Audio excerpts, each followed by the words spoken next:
Marwar bulletin देखने वाले सभी दर्शकों को चंद्रमोहन कल्ला का नमस्कार, राम राम, न खम्मा गणिसा। आज के समाचारों में हम आपको उपचुनावों को लेकर के एक विस्तृत रिपोर्ट आज बताने जा रहे हैं और जिस तरह से राजस्थान में कानून व्यवस्था बिगड़ी है और जोधपुर में लगातार बच्चियों के साथ में रैप और दुष्प्रेम की जो घटनाएं घट रही है उसको लेकर के एक रिपोर्ट बताने जा रहे हैं। लेकिन बावजूद इसके शांत स्वभाव के मुख्यमंत्री किस तरह से कानून व्यवस्था बिगड़ने पर अधिकारियों की क्लास ले रहे हैं।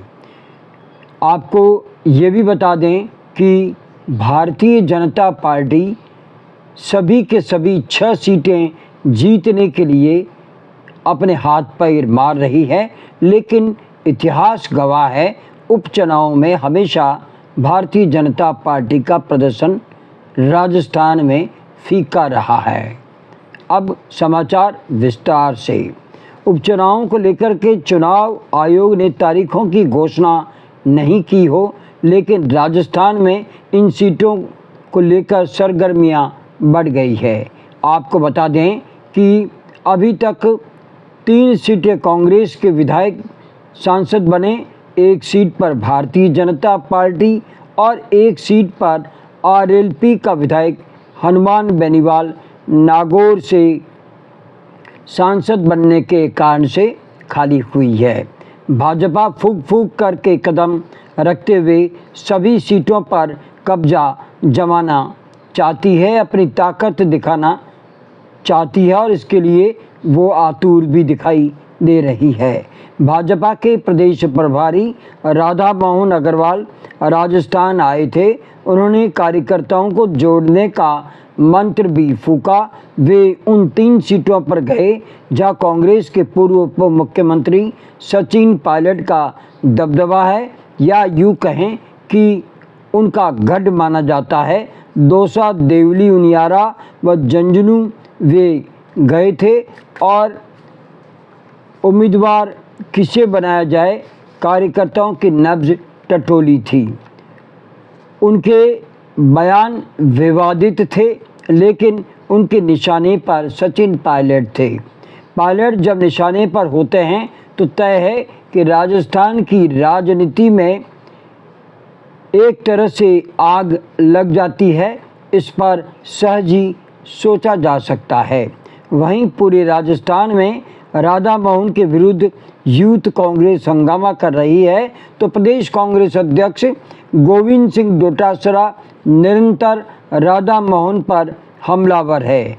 उन्होंने तो चुटकी लेते हुए ये भी कह दिया, राधा मोहन जी से भाजपा ज़्यादा से ज़्यादा प्रचार करवाए। उन्होंने कहा कि भाजपा हाईकमान राधा मोहन को हर ब्लॉक में भाषण करवाए ताकि बीजेपी रूपी सोने की लंका के प्रभारी रूपी हनुमान पूंछ में आग लगाकर भाजपा को जलाकर यहाँ से जाए। और राधा मोहन जी अपनी पार्टी के बड़े नेताओं के विरुद्ध बोल करके जिस तरह से हमलावर हो रहे हैं, इसका हम विरोध नहीं करते। हमारे विरुद्ध भी वे बोलें और बोलते चले जाएं। कोई हमें इसका कोई, हम कह सकते हैं कि इस तरह की बात का हमें अफसोस नहीं रहेगा। लेकिन भाजपा के बड़े नेताओं की उन्होंने जो क्लास ली है, उसे अपने आप ही भारतीय जनता पार्टी निपट जाएगी। कारण उनमें जितना ज्ञान है वे उतनी ही बात कर रहे हैं। एक इतिहास रहा है कि भारतीय जनता पार्टी कभी भी उपचुनाव में बढ़िया प्रदर्शन नहीं कर सकी है। 2013 से लेकर के 2018 तक बीजेपी प्रचंड बहुमत के साथ सत्ता में आई थी। उस समय केंद्र में भी भारतीय जनता पार्टी की सरकार थी। तब 6 सीटों पर उपचुनाव हुए, 2 लोकसभा सीटों पर भी चुनाव हुए। विधानसभा में 6 में से 4 सीटें कांग्रेस जीत करके ले गई थी और लोकसभा की दोनों ही सीटें कांग्रेस ने जीत ली थी। 2018 से 2023 तक कांग्रेस सत्ता में थी। 9 विधानसभाओं के उपचुनाव हुए, 7 सीटें कांग्रेस के खाते में गई, वह 1 बीजेपी और 1 आरएलपी के खाते में गई थी। आपको बता दें कि उपचुनाव में भाजपा की कांग्रेस के सामने टिकती नज़र नहीं आती, या ये कहें कि कांग्रेस ही उपचुनाव में भारी रहती आई है। इस बार 6 में से 1 सीट भारतीय जनता पार्टी के पास, वो 5 कांग्रेस व इंडिया गठबंधन के पास है। अब ये कहा जा रहा है कि भाजपा प्रदेश प्रभारी इन चुनाव में भाजपा के लिए इतिहास बनने का लाभ उठाते हैं, या उनके लिए इतिहास बनना खतरा मंडराता जा रहा है। क्या सचिन के गढ़ में बीजेपी पटकनी दे सकेगी? एक प्रश्न ये भी है कि राधा मोहन उपचुनाव को लेकर इतना कॉन्फिडेंस क्यों है? दूसरी ओर हनुमान बेनीवाल व राजकुमार रोत के मजबूत किले को ढाना भारतीय जनता पार्टी के लिए नामुमकिन है। सलूम्बर विधायक भाजपा के थे, उनकी मौत हो गई, वहाँ सहानुभूति के फ़ायदा भाजपा को मिल सके, ऐसा संकेत भी है।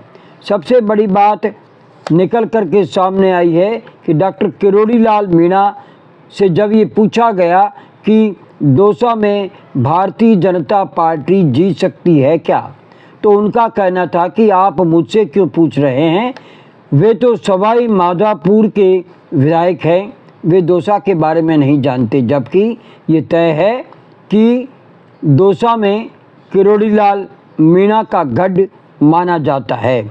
इस तरह से भारतीय जनता पार्टी में आपसी विवाद, आपसी जंग खुल कर के सामने आ चुकी है।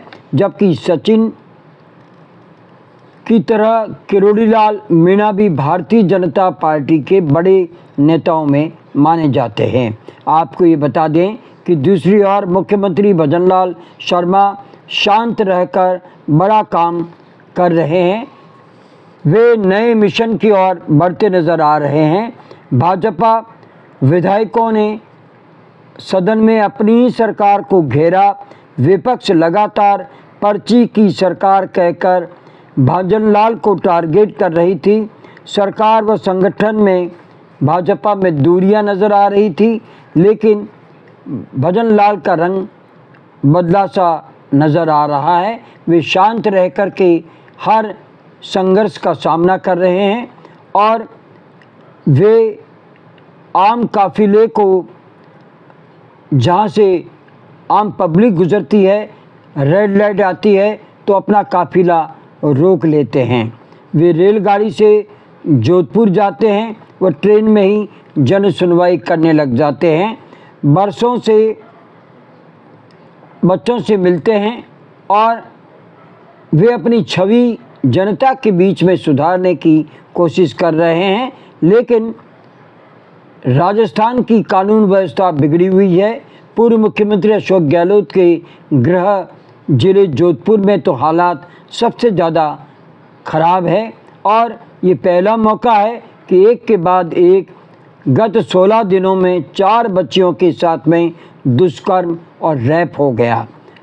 आज महात्मा गांधी अस्पताल जैसे संभाग के सबसे बड़े अस्पताल में भी हड्डी वार्ड के पास में एक मासूम का अपहरण करके लाया गया और वहाँ पर उस 13 वर्षीय बच्ची के साथ में रैप हुआ।